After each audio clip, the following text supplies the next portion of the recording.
Hello everyone student, good morning everyone. आज half yearly examination 2022-2023 class 11th और subject physics का paper Jalore district के अंदर हुआ है। तो उसकी आंसर की मैं बच्चा यहाँ पे लेकर के आया हूँ। तो ज़्यादा से ज़्यादा आप बच्चों को शेयर करना है, तो उससे क्या होगा कि जिन बच्चों ने किया है तो एक बार उनको भी पता लग जाए कि उन्होंने कौन से सही किए और कौन से गलत किए हैं। तो सबसे पहले हम क्वेश्चन नंबर 1 पर आते हैं। The strongest is the fundamental force. सबसे स्ट्रॉन्गेस्ट कौन सा होता है? तो वो होता है स्ट्रॉन्ग न्यूक्लियर फोर्स होता है बच्चा। सेकंड पूछा गया what is the unit of work. Work की यूनिट क्या होती है? वो होती है जूल होती है बच्चा। सेकंड ऑप्शन आ जाएगा इसमें।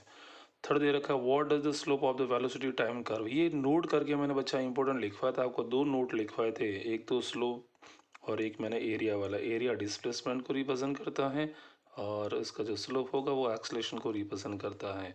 काफ़ी इंपॉर्टेंट मैंने बोला भी था। और ये था 2i+2j-4k कैप। तो इसका एक फॉर्मूला बच्चा अप्लाई होता है, a is equal to under root 2 का स्क्वायर कर देना था, फिर 2 का स्क्वायर कर देना था, फिर -4 का होल स्क्वायर कर देना था। इसको सॉल्व करना तो आंसर आएगा √24। ठीक है ना, ये ऑप्शन हो जाएगा। यूनिट ऑफ पावर वॉट है, वो भी पावर की यूनिट है। ठीक है। जूल पर सेकंड ये भी उसी की यूनिट है। ठीक है, ये भी सही है। हॉर्स पावर ये भी पावर की यूनिट होती है। तो इसमें ऑल ऑफ एबव आ जाएगा बच्चा। ठीक है ना, इसमें सभी ऑप्शन सही दे रखे थे। नेक्स्ट क्वेश्चन पे आते हैं। नेक्स्ट क्वेश्चन दे रखा है आपसे, वो पूछा गया था, वो पूछा गया है कि formula of angular acceleration. Angular जो एक्सेलरेशन होता है उसका फॉर्मूला क्या होता है? तो उसका फॉर्मूला देखो आगे दे रखा है, alpha is equal to d omega upon d t. तो ये भी सही है। नेक्स्ट दे रखा है alpha is equal to d square theta upon d t square. तो ये भी सही है। इसमें ए एंड बी बहुत दोनों आ जाएंगे। ठीक है। अगला दे रखा है एस के वेलोसिटी ऑन अर्थ सरफेस। अर्थ की सरफेस पे एस के वेलोसिटी कितनी होती है ना। तो ये बहुत ही कंफ्यूजिंग वाले ऑप्शन दे रखे थे। एक में मीटर पर सेकंड लिखा हुआ, किसी में किलोमीटर पर सेकंड लिखा हुआ, किसी में किलोमीटर पर आवर्स लिखा हुआ है। तो जिस बच्चे को एकदम एग्जैक्ट याद कर रखा है वो ही इस का आंसर एकदम परफेक्ट कर सकता था। और इसका जो ऑप्शन सी है वो आ जाएगा बच्चा एकदम सही। ठीक है। नेक्स्ट दे रखा है a liquid will not fade the surface of a solid if the angle of contact is obtuse angle. जो होता है ऑब्ट्यूस एंगल। ठीक है। तो यानी कि 90 डिग्री से ज़्यादा एंगल होगा तो ही ये मतलब उसके सतह को गीला नहीं कर पाएगा। ठीक है। अगला लिख रखा है फिल इन द ब्लैंक्स में the number of the significant digit. इसमें आ जाएगा 6। लास्ट वाले आपको काउंट करने हैं ना। डेसिमल के बाद में जो जीरो होते हैं उसको काउंट नहीं करते हैं, उसके यहाँ से काउंट करते हैं। 1 2 3 4 5 एंड 6। इसमें आंसर आ जाएगा 6। फिर लिखा the viscosity of a gas. ठीक है। अब दो जो गैस होती है उनकी विस्कोसिटी टेम्परेचर को बढ़ाने पर बढ़ती है और लिक्विड की जो विस्कोसिटी होती है वो डिक्रीज होती है। ठीक है बच्चा। तो नेक्स्ट दे रखा है, वो दे रखा है the ratio of strain and strain is called. ये स्ट्रेन नहीं देना था, इसको मिस प्रिंट हुआ यहाँ पे, इसको स्ट्रेस देना चाहिए था। हुक्स लॉ हम पढ़ते हैं ना, तो वहाँ पे आता है हुक्स लॉ हमने पढ़ रखा, तो वहाँ पर आता है इन दोनों का जो रेशियो होता है उसको बोला जाता है इलास्टिसिटी कोएफिशिएंट बोला जाता है। ई से रिप्रेजेंट करते हैं। फॉर्मूला होता है स्ट्रेस अपन में स्ट्रेन। ठीक है। वेरी शॉर्ट टाइप आंसर में देखिए हम, write name of fundamental force of nature. जितने भी फंडामेंटल जो फोर्स है नेचर के उनके आपको नाम लिखने थे। 4 टाइप के फोर्स होते हैं और जो कौन कौन से 4 टाइप के होते हैं, सबसे स्ट्रॉन्गेस्ट होता है वो स्ट्रॉन्ग न्यूक्लियर फोर्स, फिर आ जाएगा इलेक्ट्रोमैग्नेटिक फोर्स आ जाएगा, फिर उसके बाद में वीक न्यूक्लियर फोर्स आ जाएगा, उसके बाद में ग्रेविटेशनल फोर्स आ जाएगा। तो ये चारों ही उसमें नाम लिखने थे आपको। Right Newton's first law of motions. जो इनर्शिया का लॉ है वही न्यूटन का फर्स्ट लॉ भी है। क्या था फर्स्ट लॉ? कि कोई भी बॉडी रेस्ट में है तो वो रेस्ट में ही रहना चाहती है और मोशन कर रही है स्पीड कांस्टेंट वेलोसिटी से, तो उसी वेलोसिटी से मोशन करते हुए रहना चाहेगी जब तक कि उसके ऊपर बाहर से कोई बल आरोपित नहीं किया जाता है। यानी कि अपोज करता है उसके ऊपर। आप कोई भी फोर्स अप्लाई करने जाओगे तो उसको अपोज करने का काम करेगा। ठीक है। उसको अपने अंदर परिवर्तन यानी कि चेंज पसंद ही नहीं है। नेक्स्ट क्वेश्चन थर्ड दे रखा है 1 joule of energy is equal to how many erg. एक जूल में कितने अर्ग होते हैं? 10⁻7 अर्ग होते हैं। एक न्यूटन में 10⁵ डायन होते हैं। तो ये भी इंपॉर्टेंट मैंने बोला था। Define centre of mass. Centre of mass क्या होता है? जहाँ पर हम पूरी जो बॉडी होती है या फिर कोई भी हमारे पास में सिस्टम है जिसके अंदर बहुत सारी बॉडी दे रखी है आपको, है ना, तो उन सभी का जो मास होता है किसी एक ऐसा पॉइंट जहाँ पर हम उसके मास को सेंट्रलाइज कर सकते हैं ना, तो उसको बोला जाता है सेंटर ऑफ मास बोला जाता है। अगला दे रखा है write the relation between orbital velocity and escape velocity of satellite. तो ये देखो बच्चा, इसमें जो ऑर्बिटल वेलोसिटी होती है उसका फॉर्मूला होता है √GR। ठीक है। और एस के वेलोसिटी होती है उसका फॉर्मूला होता है √2GR। ठीक है। तो यहाँ से मैं लिख सकता हूँ v is equal to √2 times into v लिख सकता हूँ ना, वी ओ लिख सकता हूँ, तो अंडर 2 टाइम्स होता है। ये रिलेशन नोट करके बच्चा मैंने आपको कॉपी में लिखवाया है, ठीक है ना, बहुत इंपॉर्टेंट था, मैंने बोला भी था।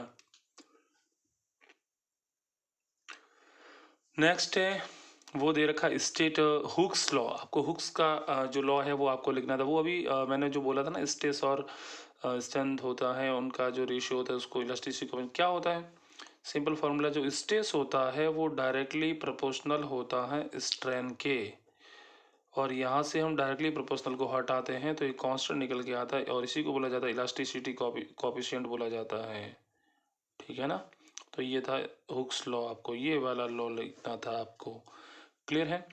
उसके बाद में लिखा हुआ राइट, अच्छा 7 दे रखा है स्टेट पास्कल्स लॉ। पास्कल्स का लॉ क्या होता है कि किसी लिक्विड के अंदर किसी पॉइंट पर हम कोई भी फोर्स अप्लाई करते हैं तो ये जो फोर्स होता है ऑल डायरेक्शन में इक्वली ट्रांसफर हो जाता है, ये पास्कल्स का लॉ होता है, ठीक है ना। इसका स्टेटमेंट आपको ओनली लिखना था, 100% मैंने बोला था पेपर में पूछेगा।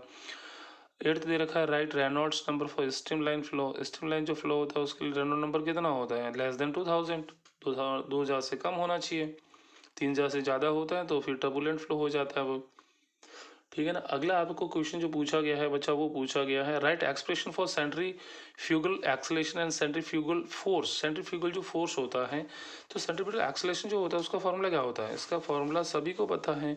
उसका जो फॉर्मूला होता है बच्चा, वो फॉर्मूला होता है, एक्सेलेरेशन का फॉर्मूला होता है वी स्क्वायर अपॉन में आर, तो फोर्स का फॉर्मूला आ जाएगा F is equal to m v square upon r आ जाएगा, ठीक है। यहाँ से ये फॉर्मूला आ जाएगा, तो ये आपको करना था यहाँ से। नेक्स्ट हम चलते हैं क्वेश्चन नंबर 10 पे चलते हैं ना। Right one difference between velocity and speed. आपको वेलोसिटी और स्पीड के बीच में एक डिफरेंस लिखना था, तो हम डिफरेंस एक लिख सकते हैं, बहुत ही इजीली लिख सकते हैं। देखो वेलोसिटी क्या होता है, एक वेक्टर क्वांटिटी है, और स्पीड क्या होता है, एक स्केलर क्वांटिटी है, हो गया डिफरेंस। क्वेश्चन नंबर 11 जो दे रखा है वो दे रखा, a particle is moving with uniform velocity then determine its acceleration. आपको इसका एक्सेलेरेशन डिटरमाइन करना था। अरे वेलोसिटी ही यूनिफॉर्म दे रखी है, यानी कि कांस्टेंट दे रखी है, वेलोसिटी में कोई चेंजेस ही नहीं हो रहा है, तो एक्सेलेरेशन 0 हो जाएगा। क्वेश्चन नंबर 12 पे आते हैं स्टेट वर्क एनर्जी थ्योरम। आपको जो स्टेट वर्क एनर्जी थ्योरम है उसको आपको प्रूव, मतलब उसका स्टेटमेंट आपको लिखना था। तो क्या होता है कि जब किसी बॉडी के ऊपर हम कोई फोर्स अप्लाई करते हैं तो उस फोर्स का जो वर्क डन होता है वो उसकी काइनेटिक एनर्जी में चेंजेस के इक्वल होता है, यानी कि W is equal to delta k, ठीक है ना। ये आपको लिखना था, इसका बहुत सिंपल पूछा गया था, 100% मैंने बोला अभी तक कि पेपर में पूछा जाएगा। शॉर्ट टाइप क्वेश्चन की हम बात करते हैं। Question number 4, the position vector of a particle is given by. अच्छा, इसमें आर वेक्टर आपको दे रखा था और इसने बोला था कि find out its velocity and acceleration at t is equal to 2 second. 2 second पर इसकी वेलोसिटी और एक्सेलेरेशन पूछा गया है, तो हम इसका एक्सेलेरेशन और वेलोसिटी फाइंड कर सकते हैं। इंस्टेंटेनियस की बात कर रहा है तो आपको यहाँ पे डिफरेंशिएशन करना पड़ेगा। तो बच्चा हम यहाँ पर इसका करते हैं डिफरेंशिएशन। देखो डिफरेंशिएशन कैसे करेंगे, आपको दे रखा है r vector is equal to, यहाँ पे दे रखा है 3ti plus 4t cube j cap plus 3k दे रखा है, प्लस 3k दे रखा है, ठीक है, ये आपको दे रखा है। तो यहाँ से हम इसका करते हैं डिफरेंशिएशन, तो लिखेंगे v is equal to d r upon d t, ठीक है। इसका डिफरेंशिएशन करो, 3 क्या है, 3 का डिफरेंशिएशन क्या होगा, 3 कांस्टेंट है, ऐसा कैसा रहेगा। t का डिफरेंशिएशन क्या होगा, t का डिफरेंशिएशन कर दो आप, t का डिफरेंशिएशन हो जाएगा 1, ठीक है, प्लस 4 कांस्टेंट है, t की पावर 3 का कितना हो जाएगा, 3t स्क्वायर हो जाएगा, ठीक है। यहाँ पर जे कैप लिख देंगे हम, प्लस, अरे यहाँ पे तो आखा कांस्टेंट है 3, पूरा पूरा का पूरा 3 कांस्टेंट है तो 0 आ जाएगा। यहाँ पे आएगा आई कैप, ये ध्यान रखना। तो आंसर आ जाएगा 3 कैप प्लस 12t स्क्वायर जे कैप, ये वेलोसिटी आ जाएगी, ठीक है। और इसने क्या पूछा है, और पूछा है एक्सेलेरेशन बच्चा, तो एक्सेलेरेशन कैसे करते हैं, इसका एक बार और डिफरेंशिएशन कर दो। इसका एक्सेलेरेशन फाइंड करने के लिए इसका एक बार और एक्सेलेरेशन, इसका डिफरेंशिएशन करो, 3 कांस्टेंट है पूरा का पूरा 0 आ जाएगा, ठीक है ना। फिर 12 दे रखा है, कांस्टेंट है, ऐसा का ऐसा लिख दो।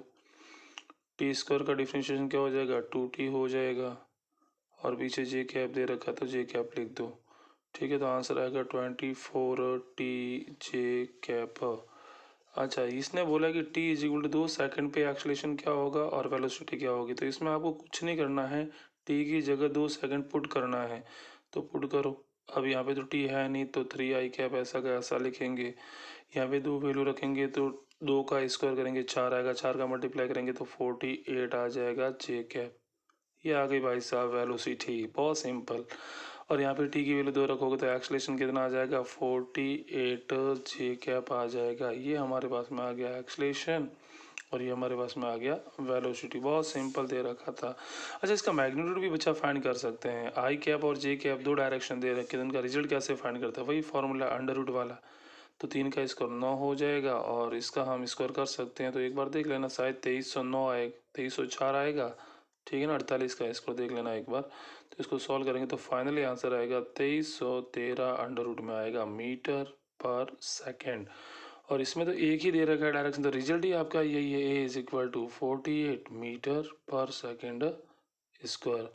तो ये है वेलोसिटी और ये है एक्सलरेशन, ठीक है। नेक्स्ट क्वेश्चन पे आते हैं बच्चा। अच्छा, यहाँ पे मल्टीप्लिकेशन दे रखा है फिफ्थ क्वेश्चन में, if a is equal to 2.301 और बी दे रखा है 4.1238, यानी कि आपको दे रखा है बी की वैल्यू 4.1238 और इसका मल्टीप्लाई करना है 2.301 से। इसका मल्टीप्लाई करते हैं 8 आ जाएगा, 2, अच्छा 1 का मल्टीप्लाई 3 से करेंगे 3 आएगा, 1 का मल्टीप्लाई 2 से करेंगे 2 आएगा, 1 का मल्टीप्लाई 1 से करेंगे 1 आएगा, 4 आएगा, ठीक है। यहाँ पे 0 0 0 0 0 आ जाएगा, ठीक है।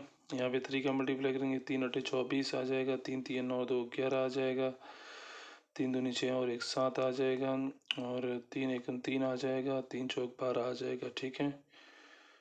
फिर यहाँ पर 2 से मल्टीप्लाई करें 2 अठे 16 आ जाएगा, 2 3 6 और 1 7 आ जाएगा, 2 नी 4 आ जाएगा यहाँ पे, ठीक है। और आपको इसको सॉल्व ही तो करना है। यहाँ से फिर आ जाएगा 2 दूनी 4 और 2 एकम 2 आ जाएगा, 2 चौक 8 आ जाएगा। तो यहाँ से इसको सॉल्व करते हैं। सॉल्व करने पर जो आंसर आएगा वो आएगा 8, यहाँ पे 3 आ जाएगा, यहाँ पे 4 2 6 आ जाएगा, यहाँ पे 8 आ जाएगा, 18 आ जाएगा, यहाँ 4 3 7 8 आ जाएगा, 2 दूनी 4 आ जाएगा और ये हो जाएगा 9। आपका आंसर बच्चा यहाँ तक आएगा। लेकिन इसने बोला है कि अप टू सिग्निफिकेंट नंबर, आपको उचित सूटेबल जो सिग्निफिकेंट नंबर है वहाँ तक ही करना था। उसमें फिर क्या करते हैं हम, लॉ देखते हैं। इसमें टोटल सिग्निफिकेंट नंबर कितने 4 है, इसमें टोटल कितने 1 2 3 4 है, इसमें कितने 5 हैं। तो लिस्ट कम से कम किस में सिग्निफिकेंट नंबर है, इसमें कितने 4। तो आंसर में भी कितना आना चाहिए 4, 1 2 3 4। आपका आंसर यहाँ तक आएगा। लेकिन जब भी आप आंसर को लिखो तो उसके बाद में उसको राउंडिंग ऑफ करना मत भूलना बच्चा, ठीक है। तो राउंडिंग ऑफ करेंगे इसका, तो देखो इस 8 को यहाँ से हटाना है। 8 क्या होता है 5 से ज़्यादा होता है, तो हम लिखेंगे 9.489 लिख देंगे यहाँ पे। ये 8 से ज़्यादा है तो यहाँ पर 1 का इंक्रीमेंट कर लेते हैं, तो आंसर आ जाता है, वो आता है 4.89। ये हमारा आंसर बच्चा एकदम सही होगा, ठीक है। अगले क्वेश्चन पे आते हैं और अगला क्वेश्चन दे रखा है, write the triangle and polygon vector rule for vector. आपको ट्राइंगल रूल लिखना था कि कोई भी दो हमारे पास में वेक्टर दे रखा है, एक वेक्टर दे रखा है ये वाला ए वेक्टर और एक दे रखा है हमारे पास में बी वेक्टर दे रखा है। तो इन दोनों का जो रिजल्ट आता है वो कहीं ना कहीं ये वाला वेक्टर निकल के आता है आर वेक्टर। और इसकी जो वैल्यू होती है वो वैल्यू बच्चा जो होती है वो होती है r vector is equal to a vector plus b vector, कहीं ना कहीं ये वाली वैल्यू होती है। पॉलीगन लॉ में क्या करते हैं हम, बहुत सारे हमारे पास में वेक्टर दे रखे होते हैं, तो ये नोट्स मैंने लिखवा रखा है। अगला दे रखा है, write the equation of motion in uniform acceleration motion. आपको यूनिफॉर्म मोशन की ओनली इक्वेशन लिखनी, तो फर्स्ट इक्वेशन होती है v is equal to u plus a t, और सेकंड इक्वेशन होती है x is equal to u t plus 1/2 a t square होती है, और थर्ड इक्वेशन होती है v square is equal to u square plus 2a x होती है। ये आपको तीनों इक्वेशन लिखनी थी यहाँ पे। अगला क्वेश्चन दे रखा है, define friction name type of friction. आपको फ्रिक्शन की डेफिनेशन लिखनी थी कि कोई भी दो सरफेस होती है, कॉन्ट्रैक्टिंग सरफेस के बीच में रिलेटिव मोशन होती हैं, तो वे रिलेटिव मोशन का अपोज करती हैं, उस टाइप से एक फोर्स काम करता है, उसी फोर्स को हम फ्रिक्शन फोर्स कहते हैं। नेम टाइप ऑफ फ्रिक्शन, दो टाइप के फ्रिक्शन फोर्स होते हैं, एक तो होता है स्टैटिक फ्रिक्शन होता है और एक काइनेटिक फ्रिक्शन होता है। उसके नाम ही लिखने था आपको ओनली, ठीक है। क्वेश्चन नंबर जो 9 दे रखा है आपको, वो दे रखा है A vector is equal to 2i minus 2j minus 3k cap and ये आपको दे रखा B vector is equal to minus i cap minus j cap और माइनस के कैप आपको दे रखा है, ठीक है ना। तो इनका क्रॉस मल्टीप्लाई करना था आपको, तो क्रॉस प्रोडक्ट करना था आपको। तो कैसे करते हैं, डिटर्मिनेंट मेथड से करते हैं। डिटर्मिनेंट मेथड में क्या करते हैं, इनकी वैल्यू रख दो। 2 दे रखा है, -2 दे रखा है, -3 दे रखा है, इसमें दे रखा है माइनस का आई माइनस का 1 और इसमें भी दे रखा है माइनस का 1। इसका आपको क्रॉस मल्टीप्लाई करना था। कैसे करते हैं, तो पहले इन दोनों का मल्टीप्लाई करते हैं। -2 और -1 कितना हो गया, +2। फिर करते हैं माइनस का 1 और माइनस का 3 कितना हो गया, +3। यहाँ पे लिखेंगे आई कैप, फिर माइनस, ठीक है।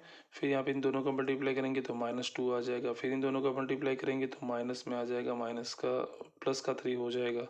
और यहाँ पे लिखते हैं जे कैप, फिर प्लस आ जाएगा, ठीक है। फिर इन दोनों का मल्टीप्लाई करते हैं तो -2 आ जाएगा। और फिर माइनस करेंगे तो हम माइनस करेंगे तो यहाँ पर एक्चुअली जो बच्चा आने वाला है वो -2 और -1 कितना हो गया, +2। तो +2 लिख देंगे यहाँ पे और यहाँ पर आ जाएगा के कैप। इनको सॉल्व कर दो आप तो यहाँ से आंसर आ जाएगा। 2 में से 3 गया, -1 तो माइनस का आई कैप लिख देंगे, -2 और -3 -5 और +5 हो जाएगा। तो यहाँ आएगा +5 जे कैप और यहाँ पे हो जाएगा -4 के कैप। अच्छा ये वाला आंसर इसका निकल के आएगा, ठीक है। तो ये बच्चा इसका आंसर हो गया। क्वेश्चन नंबर 10 जो दे रखा है वो explain law of linear momentum conservation की वन एग्जांपल। आपको जो लीनियर मोमेंटम जो कंजर्वेशन है वो आपको लिखना है। तो लीनियर मोमेंटम कंजर्व कब रहता है कि जब कोई भी एक बॉडी है और उसकी बॉडी के ऊपर जितने भी एक्सटर्नल फोर्स काम कर रहे हैं उनका वेक्टर सम करते हैं और वेक्टर सम 0 के इक्वल निकल के आ रहा है, मतलब नेट फोर्स उस बॉडी के ऊपर कोई नहीं है तो उसका मोमेंटम चेंज ही नहीं होगा, ठीक है। उसे बोला जाता है law of linear momentum conservation की वन एग्जांपल आपको लिखना था। एक वो बंदूक गोली वाला भी लिख सकते थे, गन बुलेट सिस्टम, या फिर रॉकेट का जो मोशन होता है वो भी लीनियर मोमेंटम का एक एग्जांपल है, ठीक है ना। तो वो आप यहाँ पे लिख सकते थे। Explain in change in acceleration due to gravity at height from earth surface. जैसे जैसे हम अर्थ के सरफेस से जाते हैं तो जैसे जैसे हाइट इंक्रीज होती है ग्रेविटेशनल एक्सलेशन होता है वो डिक्रीज होता है। एक फार्मूला भी हमने बच्चा पढ़ा हुआ है और फार्मूला जो हमने पढ़ा था वो फार्मूला पढ़ा था हमने एक इस टाइप का फार्मूला पढ़ा हुआ है, ठीक है ना। फार्मूला हमने पढ़ा था वो पढ़ा था g is equal to g dash upon में 1 + h/r का होल स्क्वायर, ठीक है। ये वाला हमने फार्मूला पढ़ा हुआ है। और जब ये फार्मूला हम पढ़ते हैं इसमें जैसे जैसे देखो h इंक्रीज होगा तो ये वैल्यू क्या होगी, डिक्रीज होगी। तो इसके बेसिस पे हम बोल सकते हैं इसको। तो इसका डेरिवेशन देखना हो तो आपकी नोट्स बुक में मैंने लिखवा रखा है, वहाँ से देख सकते हो आप इसका डेरिवेशन। और 12 जो क्वेश्चन दे रखा वो दे रखा स्टेट इम्पल्स मोमेंटम थ्योरम। आपको इम्पल्स मोमेंटम थ्योरम को डेराइव करना था, ठीक है। तो उसको हम कैसे कर सकते हैं, देखो इम्पल्स क्या होता है, तो किसी भी बॉडी का जो इम्पल्स होता है वो उसके मोमेंटम में चेंजेस के इक्वल होता है। इम्पल्स होता क्या होता है, वेरी शॉर्ट टाइम के लिए जो कोई फोर्स अप्लाई होता है तो उसको हम क्या बोलते हैं, इम्पल्स बोलते हैं, ठीक है ना। Right Newton's law for collision, ये आपको लिखना था। इलास्टिस मैंने आपको पढ़ा रखा है ना, E इज इक्वल टू क्या होता है, V2 - V1 अपॉन में U1 - U2। ये वाला आपको डेरिवेशन यहाँ पे करना था। डेरिवेशन नहीं करोगे तो चलेगा, इसमें ओनली लिखा हुआ right Newton's law for collision. तो ये वाला ना था कि आफ्टर कॉलिजन के बाद में दोनों जो बॉडी होती है उनके दूर जाने का रिलेटिव वेलोसिटी और कॉलिजन होने से पहले उनके पास में आने का रिलेटिव वेलोसिटी, इन दोनों का जो रेशियो होता है उसको हम रीइंस्टीट्यूशन कॉफिशिएंट बोलते हैं और वही न्यूटन्स का लॉ था, ठीक है, कॉलिजन के लिए। अगला 14 दे रखा है explain young coefficient of elasticity and coefficient of volume elasticity. तो ये भी मैंने आपको कॉपी में लिखवा रखा है, यंग कॉफिशिएंट ऑफ इलास्टिसिटी, इन दोनों को एक्सप्लेन करना था आपको, है ना। तो एक्सप्लेन कर सकते हैं। यंग कॉफिशिएंट ऑफ इलास्टिसिटी क्या होता है कि जो लॉन्गिट्यूडिनल स्ट्रेस होता है वो और लॉन्गिट्यूडिनल स्ट्रेन होता है, इन दोनों का जो रेशियो होता है उस रेशियो को हम बोलते हैं यंग कॉफिशिएंट ऑफ इलास्टिसिटी बोलते हैं। एक पूछा गया था coefficient of volume elasticity. Volume elasticity में क्या होता है कि जो हमारे पास में नॉर्मल जो स्ट्रेन काम करता है, नॉर्मल जो स्ट्रेस काम करता है वो लिखना है आपको। एक वॉल्यूम जो स्ट्रेन होता है, इन दोनों का जो रेशियो होता है उसको बोला जाता है coefficient of volume elasticity. Next question number 15 पूछा गया what is Bernoulli principle, right its two application. आपको बर्नौली का प्रिंसिपल लिखना था, है ना। बर्नौली का प्रिंसिपल क्या होता है कि कोई भी बॉडी मतलब कोई भी लिक्विड है, लिक्विड कैसा होना चाहिए, एक आइडियल लिक्विड होना चाहिए और उसका प्रवाह कैसा होना चाहिए, स्ट्रीम लाइन में फ्लो होना चाहिए। तो उस लिक्विड के लिए हम बात करते हैं कि किसी भी पॉइंट पर उसकी जो प्रेशर एनर्जी है पर यूनिट वॉल्यूम में, प्रेशर एनर्जी पर यूनिट वॉल्यूम में, काइनेटिक एनर्जी पर यूनिट वॉल्यूम में, उसकी पोटेंशियल एनर्जी, इन तीनों का टोटल हम करते हैं तो वो हमेशा कांस्टेंट निकल के आता है और इसी को बोला जाता है बर्नौली प्रिंसिपल बोलते हैं। क्वेश्चन नंबर 16 दे रखा है, define torque and angular momentum in rotational motion. आपको टॉर्क को डिफाइन करना था और एंगुलर मोमेंटम को डिफाइन करना था, ये भी मैंने आपको लिखा। और derive the relation between them, उनके बीच में जो रिलेशन होता है कि जो टॉर्क होता है उसका फॉर्मूला होता है, वो फॉर्मूला होता है r vector cross f vector, तो इसका आपको डेरिवेशन भी करना था। ठीक है, तो ये आपको एक्सप्लेन करना था। अच्छा, इसने बोला है derive the relation between the angular momentum और टॉर्क के बीच में। अच्छा, ये पूछा गया है, तो ये होता है आई इंटू अल्फा। क्या होता है आई, क्या होता है एंगुलर मोमेंट। अच्छा, ये तो फोर्स के जैसे ही हो गया ना भाई, तो इसको हम लिखेंगे d tau vector is equal to d j vector upon में डी टी। ये वाला आपको डेरिवेशन करना था इसके अंदर। ठीक है, तो ये बहुत ही सिंपल बड़ा क्वेश्चन पूछा गया था इसके अंदर। और अगला, right the theorem of vertical axis, calculate movement of initial circular ring about geometrical axis, इसका आपको डेरिवेशन करना था। Question number 70 what is the error, error की आपको डेफिनेशन लिखनी थी। Explain absolute, relative and percentage error. Absolute error क्या होती है, जो भी मीन वैल्यू होती है उसको हम सबट्रैक्ट कर लेते हैं रियल वैल्यू में से। और रिलेटिव एरर क्या होती है, वही आप सभी का मीन निकाल लेते हो। तो ऊपर तो क्या आता है, आपने जो भी एरर निकाली एब्सोल्यूट, उन सभी का मीन निकाल लेते हैं, और नीचे हम जितनी भी वैल्यू दे रखी है उन सभी का मीन होते हैं, दोनों का रेशियो निकाल दो, उसको रिलेटिव एरर बोलते हैं। ठीक है ना। और परसेंटेज एरर में क्या करते हैं, 100 से मल्टीप्लाई कर देते हैं, रिलेटिव एरर को ही 100 से मल्टीप्लाई करना है। तो आ जाएगा describe the maximum error that can occur in the addition and subtraction of two quantities. कितना आता है, तो हमने पढ़ा हुआ है delta z is equal to कितना होता है, delta a plus delta b होता है। तो आपको क्या करना था, इसका डेरिवेशन करना था। ठीक है ना, तो बहुत सिंपल पूछा गया था ये वाला भी आपसे। अगला पूछा गया है, right Kepler's law of planetary motions, prove that the areal velocity of planet is constant. कैपलर के तीनों नियम मैंने बोला था काफ़ी इंपॉर्टेंट एग्जाम में पूछे जाएंगे और ऐसे कैसे पूछे गए हैं। तो आपको कैपलर के फर्स्ट लॉ, जिसे हम बोलते हैं कि कोई भी जो प्लेनेट होता है और किसी सन के अराउंड जो मोशन करता है तो उसका जो पाथ होता है वो इलिप्टिकल पाथ होता है। ठीक है, और सेकंड था कि उसकी जो एरियल वेलोसिटी होती है वो हमेशा कांस्टेंट रहती है। और थर्ड इसका जो लॉ था वो था कि उसका जो टाइम होता है, कोई भी प्लेनेट सन के अराउंड जब मोशन करता है तो उसका टाइम पीरियड होता है, उसका स्क्वायर होता है, वो एवरेज जो रेडियस होती है उसकी आर, उसकी पावर 3 की डायरेक्टली प्रोपोर्शनल होता है। यानी कि t square is directly proportional r की पावर 3 होता है। ये थर्ड लॉ था इसका। ठीक है, पीरियोडिक लॉ भी बोला जाता है जिसे।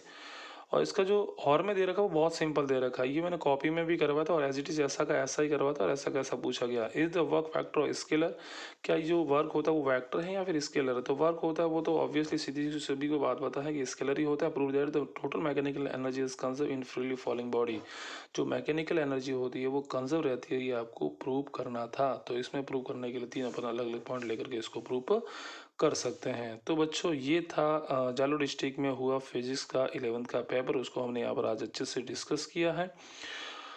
और भी कोई आपको कोई प्रॉब्लम है, किसी के अंदर कोई डाउट है तो आप कमेंट सेक्शन बॉक्स में आप लिख सकते हैं। और आज के लिए इतना ही, धन्यवाद।